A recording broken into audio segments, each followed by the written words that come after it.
ኮንስትራክሽን ለኢኮኖሚው እድገት ትልቅ ሚና ከሚጫወቱ ዘርፎች ተርታ ይገኛል። የከተማ መስፋፋትን ከማቀጣጠል ጀምሮ የኢንዱስትሪው አጋዥና ለበርካቶች መተዳደሪያ ነው። ክልሎችን ከሚያገናኙ ፈጣን መንገዶች ጀምሮ ከዓለም የሚያገናኙ የባቡርና የአየር ትራንስፖርት የመሰረተ ልማት አገልግሎቶች የምርታማነትና የተወዳዳሪነት ሞተሮች ናቸው። ሀገራችን ኢትዮጵያ እንግዲህ በግንባታ ሂደት ያለች ሀገር እንደመሆኗ መጠን ያለ ኮንስትራክሽን ዘርፍ እንግዲህ የምናያቸው የትኛው ፊዚካል ኢንፍራስትራክቸር በሙሉ ከግንባታ ውጪ የሚሆኑ አይደሉም። ይሄ ዘርፍ አገርን በመገንባት ሂደት ውስጥም የራሱ ትልቅ አስተዋጽኦ አለው። በተለይ እነኚህ ፊዚካል የምንላቸው ይሄ በዲጂታል የሚመለከተውንም እንደተጠበቀ ሆኖ ማለት ነውና እንግዲህ በዓለም ብቻም አይደለም በእኛ ሀገር ሁኔታ ብቻ ካየን በተለይ የኮንስትራክሽን ዘርፍ ለአጠቃላይ ጂዲፒ ወደ 19% ገደማ ለኢኮኖሚው አስተዋጽኦ አለው። በሁለተኛ ደረጃ ለከፍተኛ የስራ ዕድል ከግብርናው ቀጥሎ ከፍተኛ የስራ ዕድል የሚፈጥር ትልቅ ዘርፍ ነው። ስለዚህ ይሄንን ዘርፍ ደግሞ በተለይ ሎካላይዝ ማድረግ ከራሳችን ባህል ጋር እንዲላመዱ ማድረግ የራሳችን ሬዚሊየንት አቅም ከመፍጠር አኳያ ትልቅ አስተዋጽኦ የሚያበረክት ነው። ትርጉሙ በጣም ብዙ ነው።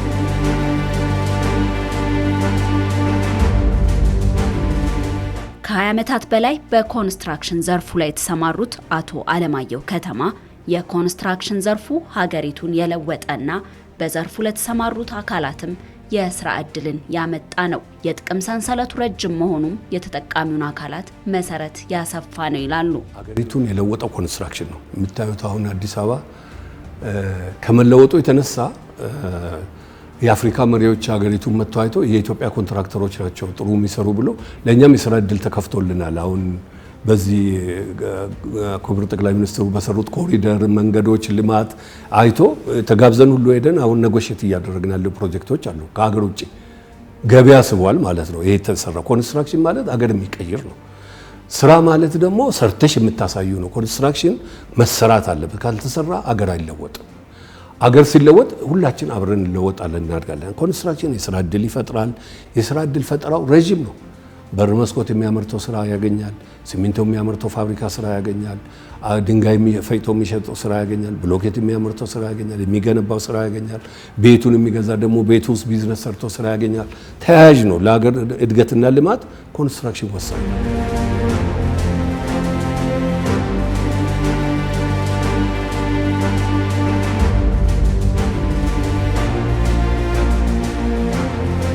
ኢትዮጵያ ትገነባለች በሚል መሪ ቃል ለመጀመሪያ ጊዜ የኮንስትራክሽንና መሰረተ ልማት ሳምንት የተካሄደ ሲሆን በኤግዚቢሽኑም የቀረቡ ዘመናዊ ቴክኖሎጂዎችና ግዙፍ ፕሮጀክቶች የኢትዮጵያ የግንባታና መሰረተ ልማት ዘርፍ የደረሰበትን ደረጃ የሚያሳዩና የግንባታውን ዘርፍ ወደ አዲስ ምዕራፍ ያሸጋገሩ ናቸው። ኢትዮጵያ ለኮንስትራክሽን ዘርፍ የሰጠችው በተለይ የኢትዮጵያ መንግስት ለዚህ ዘርፍ የሰጠው ከፍተኛ ትኩረት ለውጥ እያመጣ እንደሆነ ማሳየት አንዱ ጉዳይ ሆኖ ዘርፉ እየተመራ ያለው የራሱን የቻለ ፖሊሲ ራሱን የቻለ ስትራቴጂ ሰጥቶት በከፍተኛ ደረጃ እንግዲህ እያየን ነው ማለት ነው። እያንዳንዱ ኮርነር ላይ የኮንስትራክሽን እንቅስቃሴ እንዳለ እናውቃለን።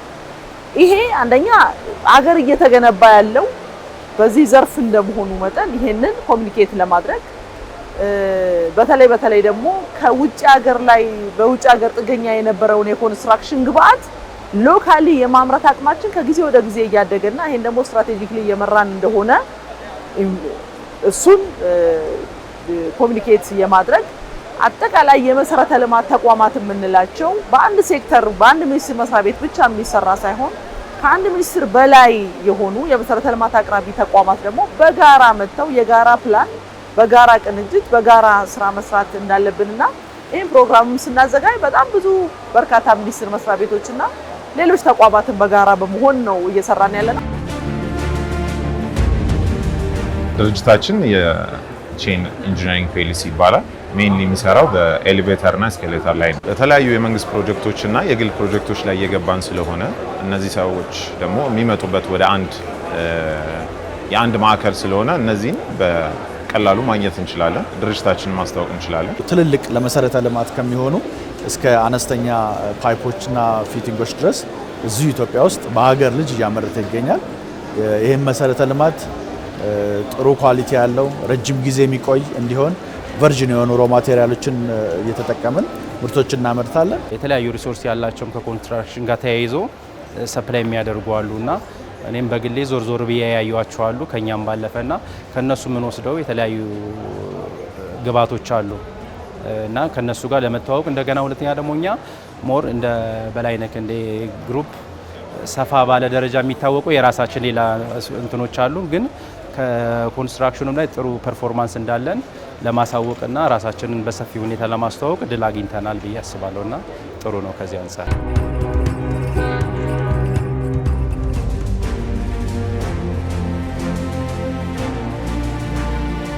ከመሰረተ ልማት ዋነኛው እንግዲህ ለእንቅስቃሴዎች ወሳኝ የሆነው የባቡር ዘርፍ ነው። እኛ የምንሰራው በባቡር ላይ ነው የምንሰራው።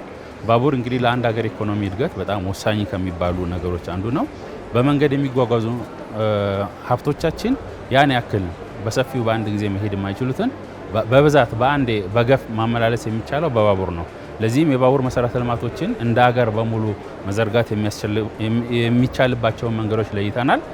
የኢትዮጵያ ምድር ባቡር ኮርፖሬሽን ሲመሰረት ጀምሮ 5000 በላይ ኪሎ ሜትር ለመስራት ያቀደ ቢሆንም እስካሁን ያሳካቸው የኢትዮ ጅቡቲ የባቡር መስመርና የአዲስ አበባ ቀላል ባቡርና የአዋሽ ኮምቦልቻ ሀራ ገበያና የሀራ ገበያ መቀሌ መስመሮች በግንባታ ላይ ያሉ ናቸው።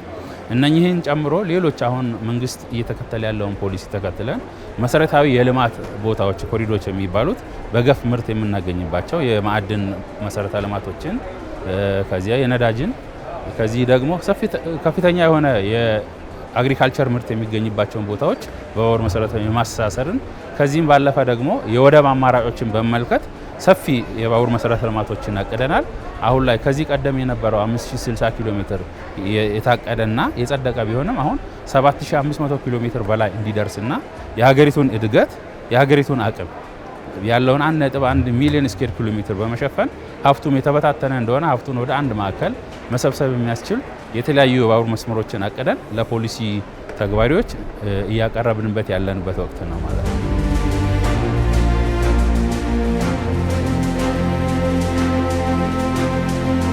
በዚህ የኮንስትራክሽንና መሰረተ ልማት ሳምንት ላይ የተለያዩ ወሳኝ የልማት ተቋማቶች፣ የመሰረተ ልማት ቴክኖሎጂዎችና የኮንስትራክሽን ግብአት አምራቾች የተሳተፉበት ሲሆን በሪል ስቴት ግንባታ ዘርፍ ላይም የተሰማሩ ድርጅቶች ተካተዋል።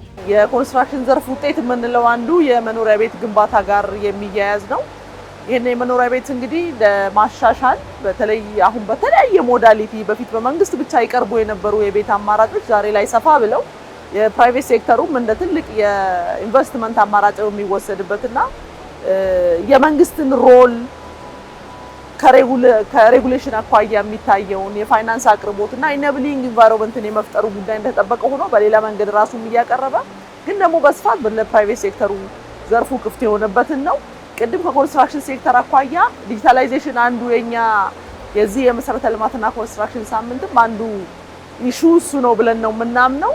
ዘርፉን በቴክኖሎጂ በመደገፍ ድሮ በጣም ረጃጅም ዘመን ወይንም ደግሞ አመታትን ይወስዱ የነበሩ ፕሮጀክቶች ባጠረ ጊዜ ጥራታቸው ኮምፕሮማይዝ ሳይደረግ መስራት እንዳለባቸው እሱም እንደ አንድ ጉዳይ ሆኖ ፕራይቬት ሴክተሩ ደግሞ ይሄንን ራሱ በማቅረብም ሂደት ራሱ እውቀትን በማስተላለፍ ሂደትም ውስጥ የራሱ አስተዋጽኦ አለው። እኛ ፖሊሲ ለመጀመሪያ ጊዜ ከሃውዚንግ አኳያ የቤቶች ፖሊሲን አጽድቀናል።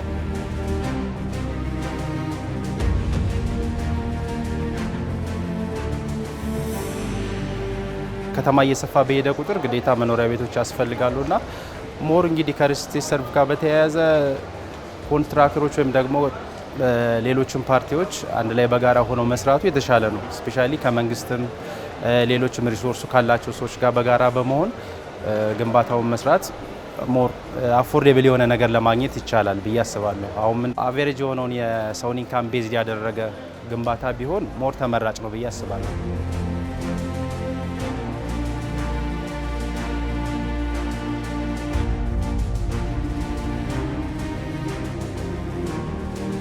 ኢንፍራስትራክቸር የፓይል ፋውንዴሽን ስራዎችን እንሰራለን። የሪል ስቴት የማልማት ስራ አለ እና የማማከር ስራ የሪል ስቴት የሚድሮክ ኮንሰልቲንግ የሚባል ድርጅቶች አሉ። እነዛን ድርጅቶች እዚህ መተን ፕሮሞት ስናደርግ ሌሎች ተመሳሳይ ከኛ ጋር እዚህ የቀረቡ ድርጅቶች አሉና በስራቸው ያሉ ድርጅቶች የሚሰሩትን ስራ ሜቢ ከኛ ሼር የሚያደርጉትም እኛም ከነሱ ኖት ኦንሊ ከምንሰራው ስራ አንፃር ብቻ ሳይሆን ከምንጠቀማቸው የማሽነሪ ግብአት አንፃር ከምንጠቀማቸው ጊዜ ከሚወስዱብን ነገሮች ሊያቀል የሚችል ሶሉሽን ልናገኝ እንችላለን። ስለዚህ ኤክስፖዠር ሼር እናደርጋለን። ምናልባት እኛ የምንሰራቸውን ስራዎች ማያውቁ ሰዎች ሊኖሩ ስለሚችሉ ያንን ለኛም እንደ ፕሮሞሽን የስራ ግብአት ኢንተራክሽን ይፈጥራል ብዬ አስባለሁ።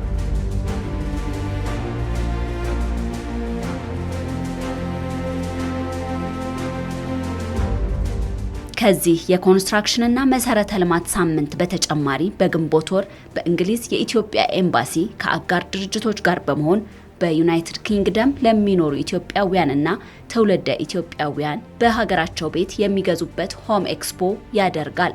በኤክስፖም በሪል ስቴት ልማት ዘርፍ የተሰማሩ ድርጅቶች፣ ባንኮች፣ የፋይናንስ ተቋማትና መንግስታዊ ተቋማትን ያስተሳሰረ ነው።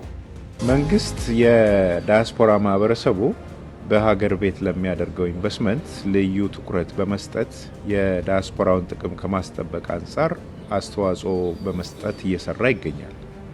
በዚህ ሂደትም ኤምባሲያችን ከዳያስፖራ ኤጀንሲ ጋር በቅንጅት እየሰራ ሲሆን ከአዲስ አበባ ንግድ ምክር ቤት ጋር በፈጠረው ቅንጅትም በኤክስፖ የሚሳተፉ ሪል ስቴት አልሚዎች የሚሰጡት አገልግሎት አስተማማኝ መሆኑን ለማረጋገጥ እንዲቻል በቅድመ ኤክስፖ መመዘኛዎች እንዲዘጋጁ በማድረግ አስተማማኝነታቸውን የማረጋገጥ ስራዎችም እየተሰሩ ይገኛል። ኤክስፖ የሚደረገው በኢትዮጵያ አቆጣጠር ከግንቦት 15 እስከ ግንቦት 17 ይሆናል።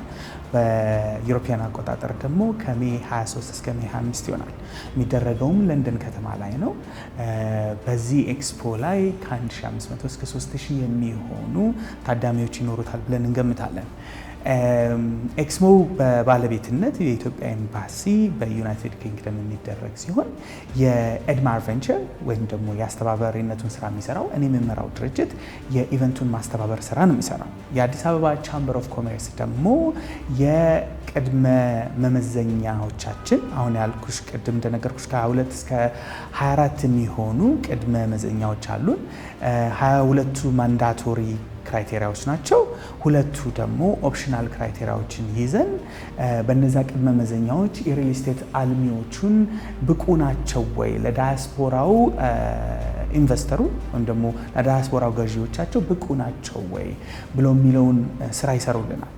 የፋይናንሻል ኢንፎርሜሽን እጥረቱን ለመሙላት ከዳያስፖራው ኮሚኒቲ ጋር ፋይናንሻል ኢንስቲትዩሽኖች ምን ማድረግ ይችላሉ የሚለውን ለማየት ያንን ጋፕ ለመሙላት ፋይናንሻል ኢንስቲትዩሽኖች ይኖራሉ። የኤክስፖ ትልቅ ኤክስፖ ነው። ኤክስፖ የተቋቋመው ለንደን ላይ የሚካሄድ ኤክስፖ አለ። ቤት ገዢዎች እዛ አሉ እየጠበቁ ነው። እዚህ ኢትዮጵያ ላይም አሁን የሚካሄድ ኤክስፖ አለ። አዌርነስ ይፈጥራል ኤክስፖ። ቤት የሚሸጡ እዛ ይቀርባሉ። ቤት እንዳላቸው ያሳያሉ። የስራ ፈቃድ እንዳለ ሁሉም ሌጋል የሆነ በስክሮ አካውንት እንደሚንቀሳቀስ ይታወቃል። ከዚህ ውጪ ዝም ብሎ ማህበሩ አለ ብሎ ገንዘቡን ሰው እያወጣ ሰጥቶ ነገ ማህበሩ ጋር እንዲመጣ እኛ አንመክርም። እኛ የምንመክረው መንግስት ባወጣው ህግና ስርዓት እንዲንቀሳቀስ። ምክንያቱም መንግስት ያለበት ነገር ሰክሰስ አለው። ሁልጊዜ የመንግስት እኮ ነው ሀገር የሚገነባው፣ ህግ ነው ሀገር ሰውን የሚያስተዳድረው። እና ኤክስፖ ደግሞ አዌርነስ ይፈጥራል ለቤት ገዢዎች፣ ለአልሚዎች አዌርነስ ይፈጥራል፣ የስራ እድል ይፈጥራል። ለዚህ ነው ኤክስፖ የሚቋቋም የተፈለገው። ከቤት ኤክስፖ ባለፈ የፓናል ዲስከሽን ይኖራል። በዛ ፓናል ዲስከሽን ላይ አራቱም ስቴክ ሆልደሮች ዳያስፖራ ኮሚኒቲ፣ ገዢው፣ አልሚዎቹ፣ ፋይናንሻል ኢንስቲትዩሽኖች፣ ፖሊሲ ሜከሮቹ ይገኙበታል።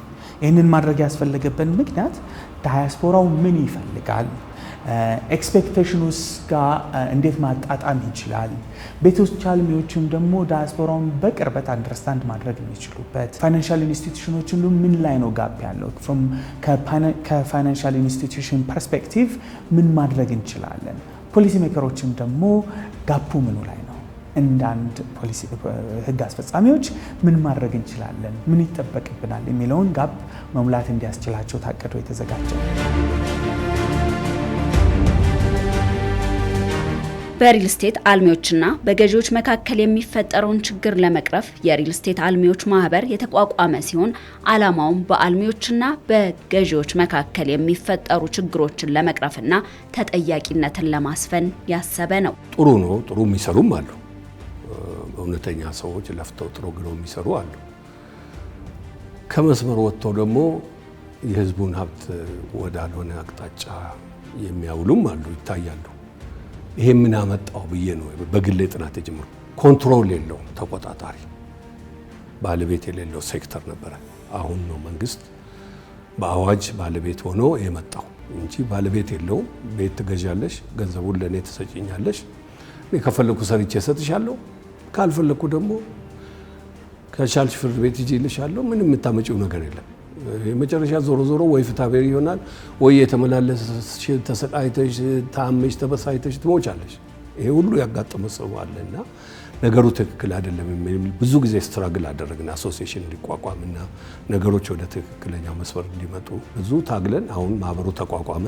አንቺ አልሚ ከሆንሽ እኔ ገዢ ከሆንኩ መንግስት በመሀል ገንዘቡን ይቆጣጠራል። ገንዘቡ ባንክ ይገባል። ከዛ ቤቱን መስራት ትሽዬ ተረጋገጠ ይለቀቃል ማለት ነው። አሁን ባለበት ሁኔታ ሪል ስቴት አልሚዎቹ እየተመዘገቡ ነው ያሉት። ምዝገባ ደረጃ ላይ ነው ያለነው። እየጠበቀን ያለነው እስከ 30 የሚሆን ሪል ስቴቶች ይገኛሉ ብለን እናስባለን።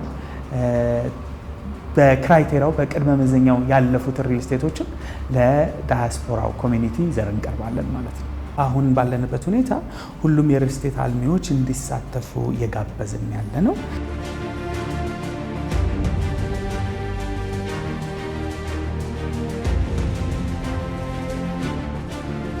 ሚኒስቴር መስሪያ ቤታችን መስኖና ቆላማ አካባቢ ሚኒስቴር ነው የሚባለው። 3 ፕሮጀክቶቹን እንደ ሳምፕል ተወስዶ ከነዚህም አጅማጫጫ ፕሮጀክት የሚባለው አማራ ክልል የሚገኘው እዛ ባር ደብረ ብርሃን አካባቢ የሚገኘው ግድብ ነው እየተሰራ ያለው ማለት ነው። ይሄ ግድብ አሁን የምንታየው ይሄ ውሃ መያዣው እዛ ጋር ፕሮቶታይፑ ላይ መግለጽ እንደተሞከረው ተቀምጧል ማለት ነው። ይሄ ግድብ ሲሰራ ዓላማው መስኖውን ውሃውን ወደ ማሳውን በማስገባት ማሳውን በመስኖ በማልማት አርሶ አደሩ ተጠቃሚ እንዲሆን ለማድረግ ነው ማለት ነው። 2 ዋና ቦዮች አሉ። ራይት እና ሌፍት ካናል የምንለው ዋና ቦዮች አሉ። ከዛ ቦዮች ውስጥ ብዙ ስትራክቸሮች አሉ ማለት ነው። ሌፍት ኢንቴክ አለ፣ ራይት ኢንቴክ አለ፣ ስፒልዌይ ስትራክቸር ወይም ውሃ ማስወገጃ ውሃ ስትራክቸርም አለ ማለት ነው። በዋነኝነት ኤግዚቢሽኑ መዘጋጀት የሚያስፈልገው ነገር አንዱ ያለውን ኤክስፔሪየንስ ሼር ለማድረግ ሁሉም የራሱን ይዞ የሚመጣበት አውድ እንዲመቻች የሚያደርግ ሲስተም ነው። ይሄ በኔ እይታ ጥሩ አውድ ፈጥሯል ያምናለሁ። ማለት ሁሉም የራሱ ካምፓኒ የራሱ የሚያቀርበውን ሰርቪስ አገልግሎት ማስታወቅ አድቨርታይዝ የሚያደርግበትን እንዲሁም እርስ በርሱ የሚታወቅበትን አካሄድ ፈጥሮታል ብዬ አስባለሁ። ከዛ ማጥር እንደ ኢትዮጵያ ኮንስትራክሽን ብዙ ኮንስትራክሽኖችን አይቻለሁኝ። በየደረጃው ያላቸውን አቅም የሚያቀርቡትን የሚሰጡትን አገልግሎት ያላቸውን ሪሶርስ ያሉበትን ስታንዳርድ በጥሩ ሁኔታ አሁን ሀገሪቱ ላይ ስላላቸው ተጽዕኖ ጭምር ማየት ችያለሁ። ይሄ ጥሩ መጎን ነው ብዬ አምናለሁኝ።